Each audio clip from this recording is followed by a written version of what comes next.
Football is back, and BetOnline is your number one information source for all your sports wagering info with all the up-to-the-minute stats, news, scores, and matchup breakdowns.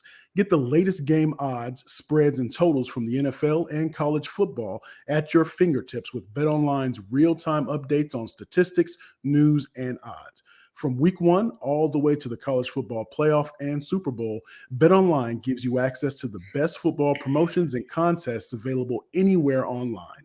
Head to the website today or use your mobile device to get in on the action. Remember to use our promo code Bleav to receive your 50% welcome bonus on your first deposit. Again, that's promo code Bleav, B-L-E-A-V. BetOnline, where the game starts. Bleav in the Arizona Cardinals. It is the Arizona Cardinals centric specific show where, of course, we talk about the Arizona Cardinals here in the Phoenix metropolitan area. I am one of your co-hosts. I am Javon J. Love Adams. And with me, as always, is a man who played not only professional baseball, but also played in the National Football League in that first Super Bowl bound team for the Atlanta Falcons. I am talking about author, public speaker, great man all around, Ed Smith. What is good, my brother? Hey, what about them Cardinals last week? Getting ready to head out to San Fran, baby. See if we can pull off another miracle. Yeah, that's what we're going to be getting into today. I think this one, this matchup or this competition will be a little bit more hard fought than probably what happened last week, but we shall see. So I want to get into that. Of course, we do this thing twice a week on Mondays and Thursdays. You're getting this Friday because, I was out of town, and one of my loved ones passed away. We had to go show respect. Amen on that one right there. and so we're bringing it to you on Friday. But the matchup this week is San Francisco. The Arizona Cardinals are heading to the Bay Area, to take on the San Francisco 49ers, the undefeated San Francisco 49ers, and really want to break that down. So the biggest thing that I want to get into, we want to break down the matchup. I want to know, plant this seed for you. Can the Arizona Cardinals run on the 49ers? A lot of teams seem to, maybe because of the way in which the game is gone, they haven't had the opportunity to do so. Also, can the defense be as physical as the defense of the Cardinals be physical with the physicality of the match the physicality of the offensive line of the San Francisco 49ers? And then how will the Cardinals win this game, and how will the Cardinals lose this game? So let's talk about this on the front. So when we look at this matchup, Ed, can the Cardinals run on the 49ers? Is that something that you think that they can pull off? They've been competitive. Last week, they over 100 yards. I mean, they did quite a good job in terms of, a couple weeks ago, Connor had 100 yards rushing. Last week did a great job of racking up the run yards. What do you think? Can the Arizona Cardinals run on the 49ers? Well, this is a weird game. The way it's scheduled, obviously, we looked at Dallas coming in here last week, and that was supposed to be just a beatdown for the Cardinals. They ran the ball up and down the field on the Cowboys, and it was big plays. That's what surprised me most. We had some big plays. Dobbs had one. We had some other, big plays from our running backs. And I'm sure the San Francisco 49ers are looking at this film and like, that cannot happen to us. Right. And if this would have been 3 weeks down the road where, this game was the Dallas game was a forgotten memory, I would think that, hey, we can maybe sneak up on again. Man, you ever snuck up on somebody, Jay, and and they had no idea you were in the room, and all of a sudden and they were like, oh. Now they're on high alert though, right?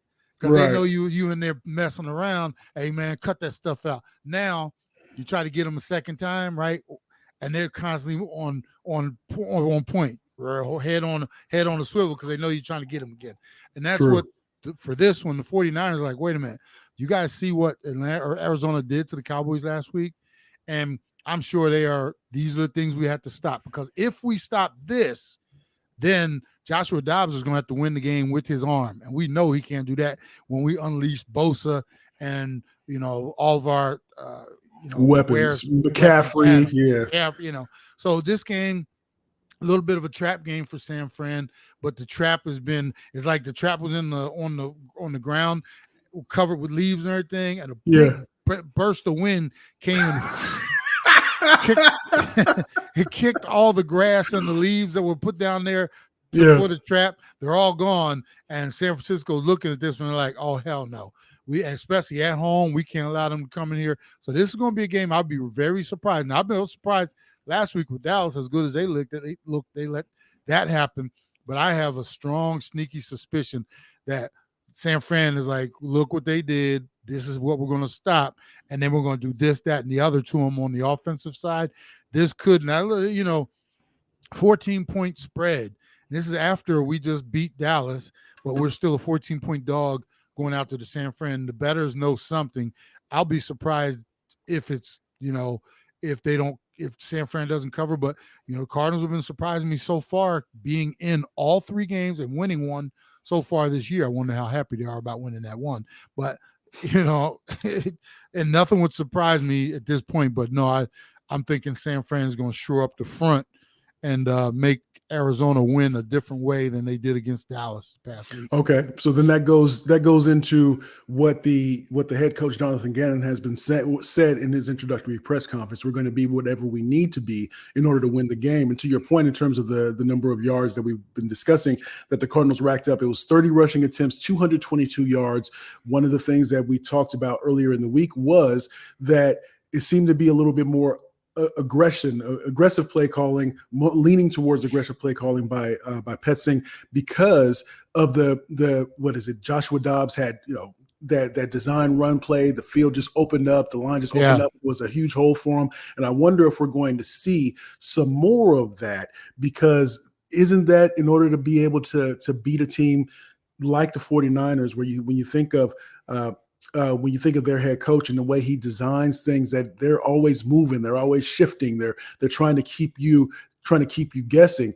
Shouldn't Petzing try to morph into somebody that tries to keep you guessing as well, to try to get some run plays and possess that ball for a little bit longer? Because even though they beat the Cowboys, that they didn't possess the ball longer than the Cowboys. And I think time of possession is going to be key to if they're planning on even being competitive in this game. Yeah, this is a tale of 2 teams with 2 different approaches, because San Francisco has talent and they utilize, their okay. No, I'm serious. They utilize their talent by, you never know where they're coming from. Debo, McCaffrey, Ayuk, they got all this stuff, Kittle, and they utilize their talent by, you never know who's going to be the man this week. We're going to hit you with all this motion, et cetera, et cetera, et cetera. Arizona doesn't have any talent, but we have to do the same thing, because we can't just man up. Other teams can just man up and say, we're just going to run it right at you, or we're going to throw it down your throat, or whatever. We don't have that luxury, because we don't have the talent. We don't have the quarterback. So we have to, in my opinion, we have to be creative. I love that run by Dobbs early in the game last week, because what it did, it opened up, and it was so successful. He ran right out the backside of that defense, because everybody was like, he's not a runner. There's nobody going to have him on the run. Boom, he goes out the backside. And then what happens, Jay, for the rest of the game, they're always leery about, well, you never know, they might throw that one at us again. So maybe somebody has to stay, on the sideline. Hey, you guys got to be a little less aggressive coming off the backside. So what does that do? It opened up some stuff in the middle. And, that one play, say if you save that play with Dobbs till the 4th quarter, then it doesn't accomplish anything. It's because you haven't put anything in their mind. So I think the timing of running something like that opens up a whole bunch of other things that you can now run during the game. So that's what you have to do. You have to keep the defense and them off. If you just want to drop back against that defense, you're in for a long day. So I like the fact that they came up with something. Now, here's the thing. You can't run the same thing, because San Fran, now they've seen it. So you got to get a little more creative with, maybe it's a jet sweep or something that gets out the backside, but you got to do something to keep them off their toes. And if we'll see early on in this game, if they come out with something creative, that means they're in the lab, they're working on stuff, and whether it works or not, at least we can see that they're being a little more aggressive, and they got that mindset. Like, we're not just going to come out here and you're going to know what we're doing. Now, Bleav in the Arizona Cardinals.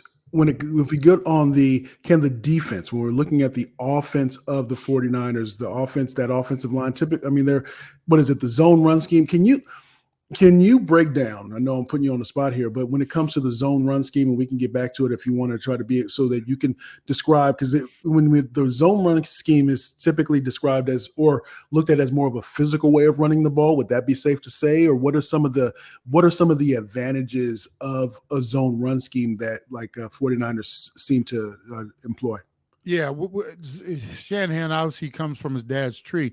The zone running scheme is more or less like two blockers have an area to get to the next area, and it's sometimes tough to defense because you don't like it's not something where you see guys picking out an individual. Man blocking schemes is like I got this dude, I got this one, I got everybody, and not pointing them out necessarily, but guys have their assignments. In the zone technique, it's more of a guys take steps together and they're just working areas trying to get to the next level. So, I've been in both. One's I don't know if one's more complex than the other. It's more or less like I said with the zone scheme. It's more like area of blocking versus everybody picking out a man, and get two guys can still have a man working to the next level. But there's some, like I said, to master the zone scheme, that's when all of your linemen definitely have to be on the same page, because it's almost like I said, they have to be in step together. Whereas like with a man scheme, like I said, I got this guy, I got this one, and maybe two guys are comboing to the next level. But it's more, I used to think, honestly, Jay, I thought the man scheme was more physical because especially as a tight end, there were times when I'd be out on an island with a big defensive end, knowing I didn't have help because those guys were working, just the way of the looks and stuff like that. So, as a tight end, anytime I'm working single against big defensive ends, I'd rather have a linebacker out there. But just depending on the looks, man scheme, you're all by yourself out there with a stray hand or somebody like that with no help. For me, that was more physical. You mentioned something in terms of you often give the example of when you're on the offensive line, you want to know what the other, if I pass gas, we all passing gas, right? So, Yeah. because we're so much in tune with one another. But you mentioned that the offensive line really has to be in tune for more of that zone blocking scheme. Would that be safe to say? So is that a lot of chemistry or culture building, or is that coaching? Where does that come from to be able to execute that on a consistent and high level? I would go coaching, chemistry, and then guys, then it's just technique, because the coaching is going to get these guys, this is what our scheme is. That's why I need and here's the thing, if you watch a good zone technique, Jade, it's such an interesting thing. Like, say the guys come off the ball, every one of the linemen has a similar first step. You can't have a false step behind you. If these guys are both reaching to get to the next level, when they got a guy on an inside, both linemen will take the exact same step to get. It's almost like two chess pieces, exact same step, and then your next step is identical because you're going boom and then up. In a man technique, you might have a guy in an outside 9 or something like that. You can vary from that because, just your technique is a little different, because I just got to get this guy wedged out of there. So I might, not necessarily take a drop step or what, but when you watch the zone, it's like those 5 guys, you can almost see them. If you're watching them from behind, it's like they all take the same similar first step because they're all going in the same motion to, like, the zone is moving as a wall.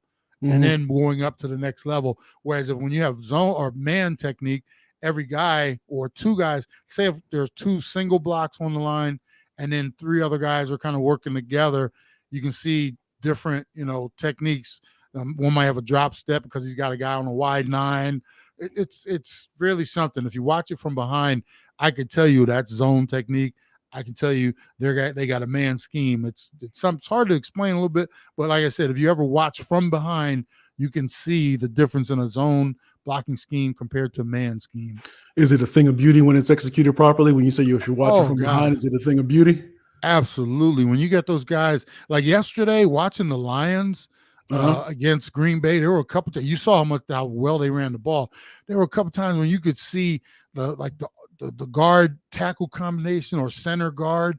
they were sealing off and then getting to the next level and then walling off, meaning they were creating seams and holes. Running backs were just, by the time they were touched, they were in the second level. And offensive linemen love that stuff. When you can put that on tape and you see these guys dominating and getting to the next level. And there was one time where a lineman, he actually got two on the same, because he was able to get his guy, came off and then got the guy at the next level. And it was not by scheme. That was just happenstance because he did his job so well. Offensive linemen love that stuff. They love to see that stuff. And the offensive line coaches, man, I'm telling you, they might go in the back room somewhere just to, yeah, bro. Yeah. You feel me? I feel you. I definitely feel you. So Bleav in the Arizona Cardinals. So do you think that the defense for the Arizona Cardinals will be able to, especially the defensive line, maybe bringing couple of those linebackers down, be able to compete and be physical, or be able to compete to disrupt the offensive execution of the offensive line of the San Francisco 49ers? One of the things we've seen over the last few years is when you play every day, they got some statistic, the team that plays whoever plays the 49ers the week next, there's an incredible number of their 0-something because of the physicality of the 49ers. Basically, they beat you up to the point where the next week you're so beat up you can't. I mean, there's a horrible record against that following week. And man, I'm telling you, watch the 49ers, man.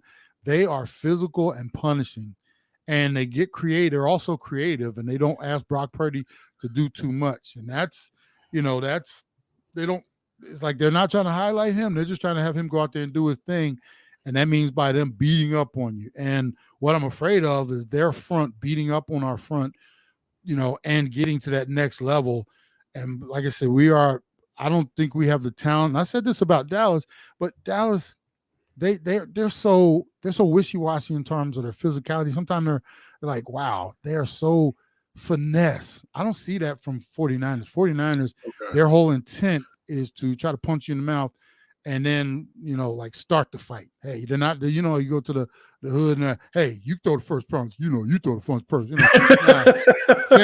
San Fran is like, they stay ready, be ready, right? They're the dude that comes out and they're not asking you who's going to throw the punch. It's like wham, those are the type of dudes you don't want. The dude that comes to the yard ready to fight. And I think that's what San Fran is. It's going to be a true test to see if we can stand in the middle of the ring with them, because I think that's what we're going to get right out the box. They're going to come and start. And here's the thing: they don't throw haymakers. They just hit you. They're like body blow, jab. And then when they got you off kilter, that's when they throw that haymaker. But they, like, some teams come out and they right off the bat just try to throw that haymaker. Nah, they're like, and then all of a sudden out of nowhere, body blow, uppercut to finish you off. And that's what, scares me about them. So you mentioned the physical. I mean, we were talking about the physicality of them, but also you mentioned kind of the record for after teams have played the 49ers. I wonder, so if you're in that locker room and you see on the schedule that you have the 49ers coming up, do you have to, not as if they're not unbeatable, but do you have to really prepare yourself mentally for, okay, I'm about to be bad, I'm about to be bruised up a little bit. I got to make sure that I'm prepared for it, so that when that first jab or that first straight comes, that I'm not surprised by it. Absolutely, Jay. There were teams on your schedule, like you knew this was going to be hand-to-hand combat, and there were teams that there was no way around it. You just knew it was going to be a dog fight. And, people will pretend like, every game was just another game. Nah, you knew, and it could be position to position as well. Okay. You saw, you as a tight end, I would always look up, their defensive end and their, sometime who their DT was. I might have to go down to double team, and their linebacking group. And that was like who I would be contending with each game. And as a bonus, you always wanted to know who their heavy hitters were in the secondary as far as their, I remember what was it, the Denver Broncos? Atwater? Okay. Atwater, I think, yeah. You knew where Atwater, you watch film and you looked at your route tree for that weekend, you're like, ooh, I hope I'm not injured. Like I'm saying, you checked everything at every level. Yeah. Broncos, when I played them, they had Romanowski, so you knew what your day was going to be like with him. He's a jump around guy, so you scope out all your levels of guys, and you knew how physical it was going to be and what was going to, take to get through a Sunday, and not just take to get through it, but be a positive in terms of your team doing, getting the victory. And like I said, sometimes you knew it was going to be a long lunch pail day, and there wasn't going to be a lot of gratification in it. You might be getting up off the ground with your face in the grass, that type of thing, but you intended to fight through it, so. And then there were times when you played, teams that you knew talent-wise, they're okay, and you hope that you would be the dominating force, Yeah. Okay. So Bleav in the Arizona Cardinals. So let's break it down. We're going to go with let's go with the bad first, and then we'll try to end on a positive note. How will the Cardinals lose this game? If San Fran comes to play and just handles their business much better than Dallas did, meaning they come in with their game plan, with their eyes open to what we might try to accomplish, and then they shut our stuff down, meaning if we can't run the ball, and all of a sudden you got Josh Dobbs back there having to throw, meaning because he's either behind a bunch or we just cannot generate runs to take pressure off the passing game, and all of a sudden we fall into a hole or become predictable in what we're doing. That's how we will lose the game, because we cannot go head to head with them. If we fall behind early and they're successful, it's going to be a long day for them. Then you can't run. Then just a lot of teams that fall behind and then they can't run, so therefore their rush defense isn't tested because they're ahead. You unleash Bosa when he can just pin his ears back and go, and the rest of that front, and then you got their linebacking crew. It could be a dude Ufunga or whatever his name in the secondary, who's a hard hitter coming downhill. If we can't generate some type of run game right out the bat, which I was very happy and pleased with what the Cardinals did last week, and they kept Dallas off their toes the entire game. If we can't generate run game, limit their snaps like we did, because we didn't have a whole lot of snaps in that game because we had some big plays. But I can't see us doing that against San Fran. And then, like I said, if we end up with 40-some-odd snaps in the game, that's going to mean that San Fran had the ball for an awful long time and probably doing some good things with it. So, like I said, we have to dominate on the run side, in my opinion, right out the gate to have success in this game. You mentioned earlier the line, because I want to get to what the Cardinals can do to win the game. But, man, 14, that's disrespectful, right? It's 14, that's super disrespectful. So you got to, if you're in that locker room, you can understand, all right, maybe 7, maybe 6, maybe 8, maybe 9, but you get to 14, you thinking we about to get smashed. Yeah. I mean, we just beat a team. We were 12-point dog at home.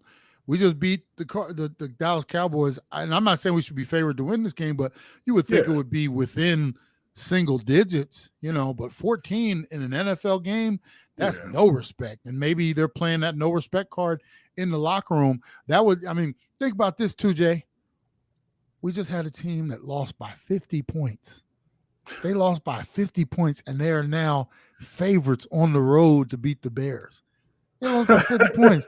And we just beat a team that was supposed to be going 17-0. We just beat a team after being 12-point dogs, and then we're going on the road, and now we're going to be 14-point dogs. That's disrespectful. Yeah, that is disrespecting them. That's disrespectful. So how can the Arizona Cardinals win this game?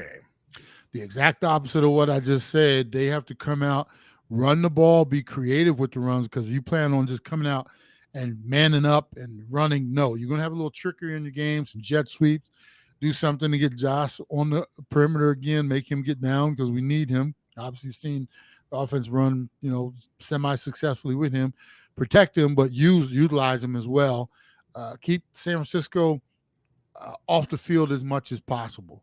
Right. And defensively, oh my goodness, that's going to be a tall task defensively, because San Fran, like I said, Purdy he's not Joe Montana, but he's very efficient, and they're using him to the best of their ability. So they're only asking him to get the ball into the playmaker's hands. Here's the other thing, Jay. You got to limit the yak on the defensive side. Right. That's, I mean, the San Francisco, that is their game.